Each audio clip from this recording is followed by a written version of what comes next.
ሰላም ጤና ይስጥልኝ ውድ ቤተሰቦቼ እንደምን አላችሁ? ይህ የሀኒ ስደተኛ ዩቲዩብ ቻናል ነው። ሰብስክራይብ ላይክ ማድረግ እንዳይረሳ እያልኩኝ አብራችሁን ቆዩ። ዛሬ ስለ አንዳንድ ጉዳዮች እናወራለን። ስለ ስደተኛ እህቶቻችን ሁሌም እንደምናወራው ዛሬ ደግሞ በአጋጣሚ ካየኋቸው ነገሮች ተነስቼ ለእናንተ ቪዲዮ ለመስራት ተገድጃለሁ። በኮንትራት መታችሁ ወይም ደግሞ ከመኖሪያ ፍቃድ ውጭ ሆናችሁ ውጭ ላይ ስለምትሰሩ ልጆች ስለእናንተ መነጋገር ማውራት ፈልጌያለሁና ኮንትራት ቤት ያላችሁ ውጭ ያሉ ልጆች ያው ሁሌም እንደምነግራችሁ እኔ ከማየው ነገር ተነስቼ ለእናንተ የተወሰነ ነገር ኢንፎርሜሽን ለመስጠት ያህል ነው የማወራችሁ። ሁሌም እንደ እህት ለመምከር ብቁ ሆኜ ሳይሆን ስደት ካስተማሪ ነገር ለእናንተ ሼር ለማድረግ ነው ወደ እናንተ የመጣው። ኮንትራት ቤት ተቀምጣችሁ ውጪ ያሉ ልጆች ወጣችሁ ውጪ እንድትሰሩ በጣም አፕሪሺየት ያደርጓቸዋል። እንደዚህ ነው ደሞዝ፣ እንደዛ ነው ደሞዝ፣ ወደዚህ ነው ወደዛ ነው አይነት ነገሮች ይነግሯቸዋል። አንዳንድ ልጆች ካለማወቅ ወይም ደግሞ እናንተ ውጪ እንድትወጡ ከመፈለግ እናንተን በተሳሳተ መንገድ እንድትወጡ ይመክሯቸዋልና ዛሬ በእንደዚህ ጉዳይ ላይ ሲሪየስ በሆነ ነገር እንድናወራ ነው የፈለኩት። ኮንትራት ቤት ያላችሁ ልጆች ጠፍታችሁ ለመስራት አቆብቁባችሁ ሻንጣችሁን ይዛችሁ በር ላይ ተቀምጣችሁ ያላችሁ ልጆች ለመውጣት ቤቱ ካሜራ አለው የለውም፣ እንዴት ልውጣ እንዴት ልግባ ብላችሁ በጭንቀት ያላችሁ ልጆች ለእናንተ ማስጠንቀቂያ ልናገር ነው ዛሬ የመጣው። ብትችሉ ባላችሁበት ተቀመጡ። ብትችሉ ቤቱ ካልተመቻችሁ ወደ መጣችሁበት ቢሮ ደውላችሁ ቤት መቀየር የምትችሉበት ኮንዲሽን ካለ ቤት መቀየር ነው። ካልሆነ ሀገር ገብታችሁ ወደ ሌላ ሀገር ለስራ በመቀየር ህይወታችሁን ማስተካከል ትችላላችሁ እንጂ እዚህ ጋር ካላችሁበት ቤት በመጥፋት ምንም አይነት ነገር መስተካከል እንደማይችል ልነግራችሁ ነው። ከዚህ በፊት ሳውዲ በፊት ማክሲመም ከ10 ዓመት 7-6 ዓመት አሁንም እዚህ ከተማ ላይ ያሉ ልጆች በደንብ ያውቁታል የኢኮኖሚውን እና የአኗኗር ዘይቤው ለውጡን ማለት ነውና ድሮ 2500 ብር ደሞዝ ጠፍተው የሚሰሩ ልጆች ተቀጥረው ይሰራሉ። እስከ 3000 የሰሩ ልጆችም ነበሩ በዛ ጊዜ ማለት ነውና ጥሩ ጊዜ ነበረ። ስራ አለ፣ ሰራተኛ ብዙ የለም እና ጠፍታችሁም ስትሰሩ የስራ እድሉም አለ። አሁን ላይ ግን ያ አይደለም። አሁን ያለው ነገር በጣም ከባድ ነው። ኢጃዛ ቤት ተሰብስባችሁ አለ ስራ 2 ወር ከሰራችሁ 7 ወር እየተኛችሁ ከሰው እየለመናችሁ እየበላችሁ የቤት ኪራይ መክፈል አቅታችሁ ከዛ ቤት እዛ ቤት እየተባረራችሁ በየሀዲቃው ውጪ ላይ ብዙ ነገር ስላየው ነው አሁን ከዛ ተነስቼ ነው ቪዲዮ ለእናንተ ልሰራ የመጣሁት። ውጪ ላይ ዝም ብላችሁ ትንከራተታላችሁ። ዝም ብላችሁ ሲያማችሁ እንኳን የምትታከሙበት ነገር እስከምታጡ ችግር ውስጥ እስከምትገቡ ትደርሳላችሁ። ኢጃዛ ቤት ያላችሁ ልጅ ስራ ፈታችኋል ለማለት ያህል ነው። እናንተ ስራ ፈታችሁ ተቀምጣችሁ እያለ በ1500 ብር እንኳን መቀጠር አትችሉም፣ አይደለም 2500 ምናምን። ግን ኮንትራት ቤት ላሉ ልጆች እናንተ የምትመክሩት ምክር በደንብ ስለማውቅ ነው። እያንዳንዶች ልጆችን የምታወሯቸው አብዛኛው ልጆች ለኔ ፎርዋርድ ያደርጉልኛል፣ ሜሴጅ ይልኩልኛል። እንዲህ ነው ውጪ ላይ እንዲያ ነው። የልጆቹን ጭንቅላት አትቀይሩ። ኮንትራት ቤት ያሉ ልጆች እየሰሩ ነው። በመጡበት ነገር ካልተስማማቸው ቢሮአቸው ቤት ይቀይራቸዋል ወይም የተሻለ ነገር የሚያዩበትን መንገድ ያመጣቸውን ቢሮ ምንም በዙሪያ ያለውን ሰው ምንችለውን እኛም ብንሆን እኔም እንደዜጋ መርዳት የምችለውን ያህል ልጆችን ለማገዝ ነው አላማዬ ሁሌ።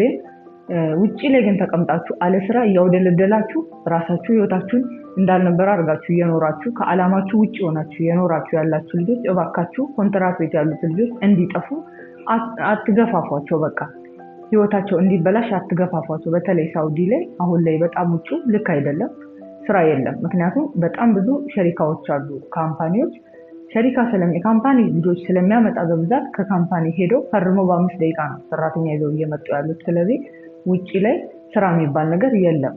ለ1 ወርም ለ2 ወርም ስራ መስራት ስላልተቻለ በተቻለ መጠን ልጆቹን ጭንቅላታቸው ውጪውን ስለማያውቁት የውጪውን ዓለም ለእናንተ ያልተመቸውን ነገር እንደተመቻችሁ አድርጋችሁ ልጆቹ ጭንቅላት ውስጥ አትሳሉ። ይሄ ክፋት ነው፣ ጥሩነት አይደለም። ምክንያቱም በደንብ አውቃለሁ፣ እኔ በራሴ በደንብ አውቃለሁ ውጪ ላይ ያለው ነገር ምን እንደሆነ በደንብ ስለማውቅ የማይደረግና ያልሆነ ነገር ያልተፈጠረ ነገር ይሄን ያህል ደሞዝ ይሄን ያህል ነው እኔ ያለውበት ምናምን በቃ ተባራችሁ እኮ ነው 1 ወር ሰርታችሁ በቃ ከካምፓኒ ካመጣች አሰሪዎቻችሁ ወይ መዳምሽ አንቺ ስታስወጣሽ ኢጃዛ ቤት ተቀምጠሽ ፎቶ እየተነሳሽ ምናምን ኮንትራት ቤት ላለችው ልጅ ውጪ ብትወጪ እንዲህ ያረፍሽ ትሰሪያለሽ እያላችሁ ልጆቹን ከአላማቸው አታሰናክሏቸው።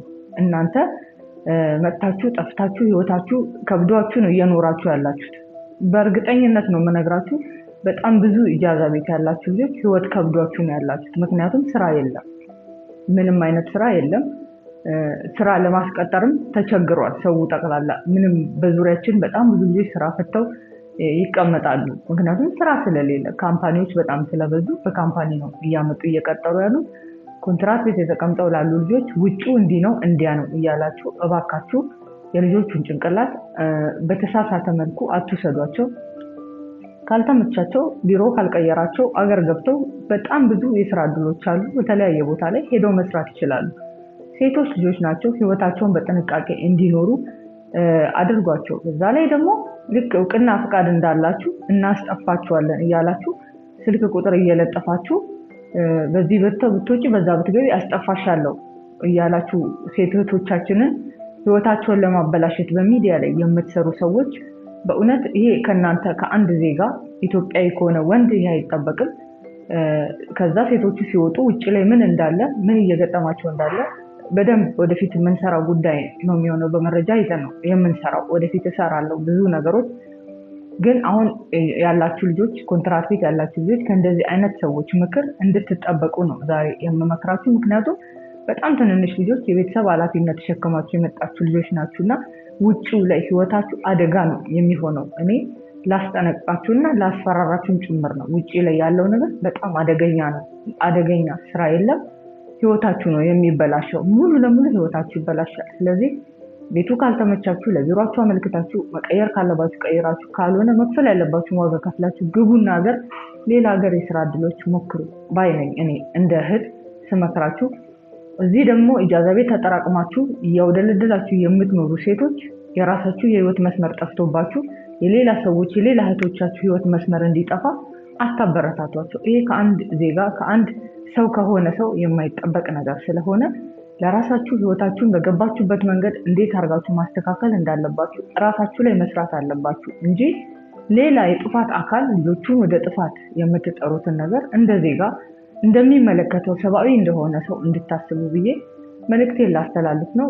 ግን ሻንጣችሁን አንጠልጥላችሁ የመዳማችሁን በር እያያችሁ ያላችሁ ለመጥፋት ውጪው እንዲህ ነው ብላችሁ የተቀመጣችሁ ልጆች ካላችሁ እግራችሁ የወጣ ቀን ዋጋ ትከፍላላችሁ። እመኑኝ። ይሄንን በእርግጠኝነት ነው የምነግራችሁ። ምክንያቱም ጠፍተሽ ወጥተሽ ምንም አይነት ነገር ምቾት አይኖረውም። ምንም አልኩሽ እኮ በቃ ውጪው ላይ ያለው ነገር በጭራሽ እኔ ወጣችሁ ብትሰሩ ተጠቃሚ ከሆናችሁ ተጠቀሙ። እውነት ነው የምላችሁ። ግን ውጪው ላይ ያለው ነገር በጣም የተሳሳተና በጣም የተበላሸ ስለሆነ እናስጠፋችኋለን፣ በዚህ ነው በዛ ውጪ በዚህ ግቢ ብሎ የሚላችሁ አካል ተጠንቀቁ። ሴቶች እህቶቼ ተጠንቀቁ። ውጪው በጣም አደገኛ ስለሆነ ይህንን ላስጠነቅቃችሁ ነው ዛሬ መጣሁት። እንደ ባለ አይምሮ እንዳለ ሰው ዓላማ ይዞ እንደተነሳ እንደ አንድ ኢትዮጵያዊ ሴት ህይወታችሁን በጥንቃቄ እንድትመሩ ነው የዛሬ ምክሬ። ውጪ ላይ ያላችሁ ፈጣሪ ባላችሁበት በሰላም ጠብቆ ለሀገራችሁ ያብቃችሁ።